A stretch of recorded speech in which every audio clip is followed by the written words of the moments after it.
संजय, आप आ गए। वो मैं आपको बताना चाह रही थी कि गांव के एक स्कूल में मेरा तबादला हुआ है।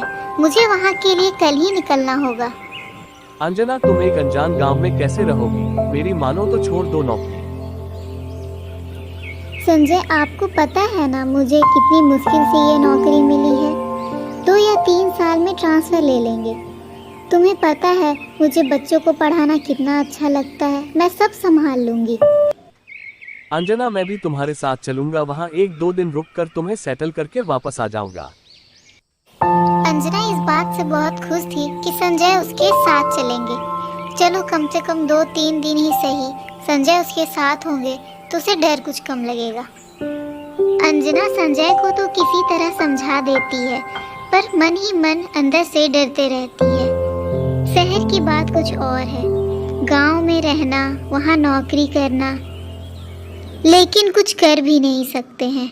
इसलिए चुपचाप सामान पैक किया और गांव के लिए निकल गई। सुबह की बस पकड़कर संजय और अंजना गांव के लिए निकल जाते हैं।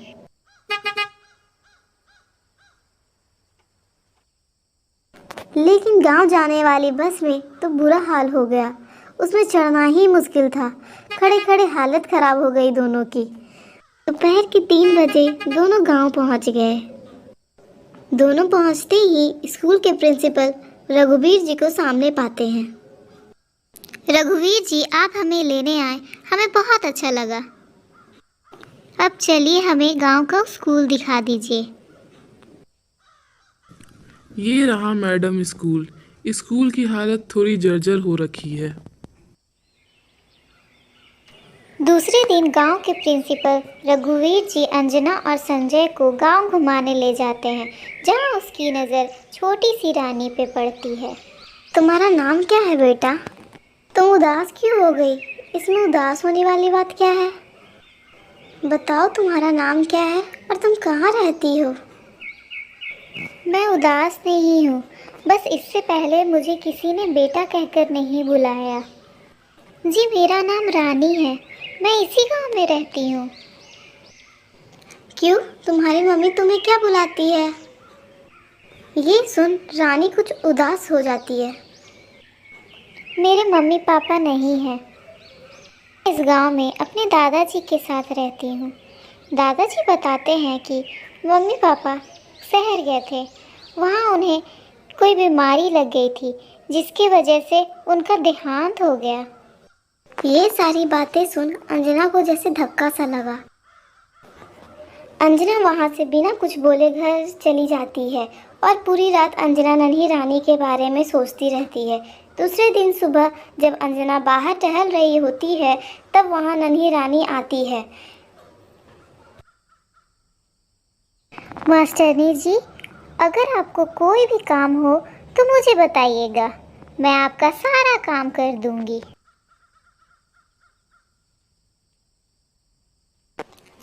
दूसरे दिन जब अंजना गांव के पास एक नदी के सामने बैठकर रानी के बारे में सोचती रहती है, तभी वहां रानी आती है। अंजना रानी से कहती है, सारा दिन काम करती हो या पढ़ने भी जाती हो?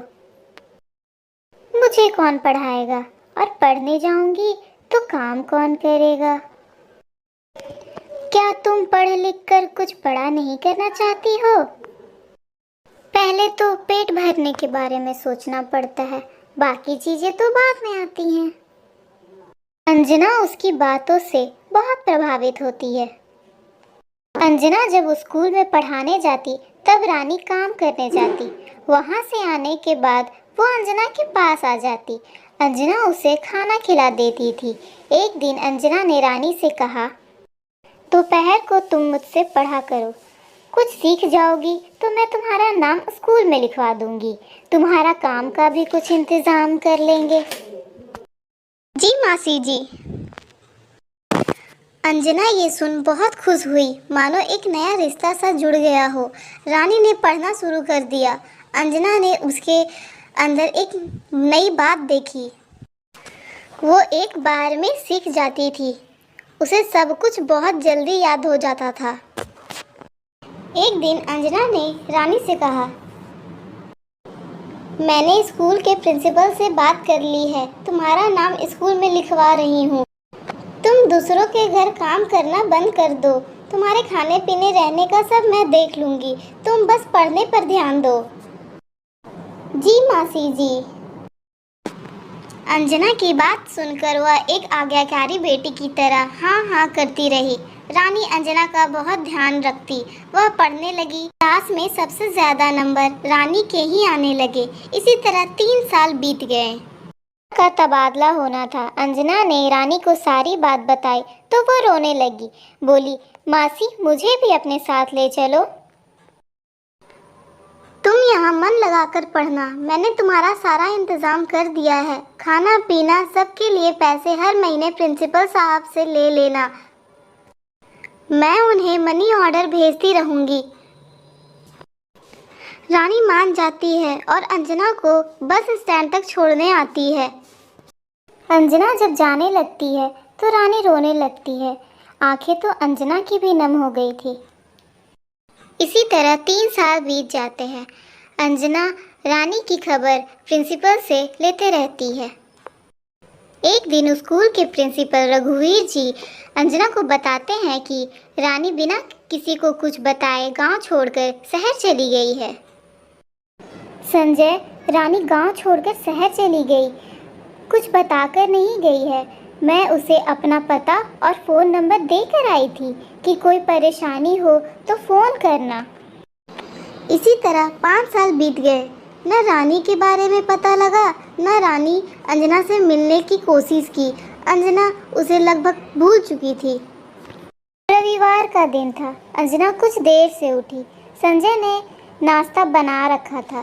संजय और अंजना दोनों नाश्ता के लिए जा रहे थे। तभी वहाँ पुलिस की गाड़ी आई। उसमें से एक पुलिस ऑफिसर अंजना के पास गई। दोनों हैरानी से देखने लगे।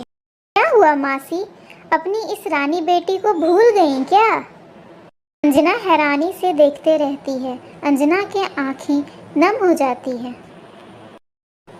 मैंने तुम्हारे बारे में पता लगाने की कितनी कोशिश की, पर मुझे कुछ पता नहीं चला। बताओ तुम कहाँ थी इतने साल तक, और तुम्हें मुझे कुछ बताया क्यों नहीं?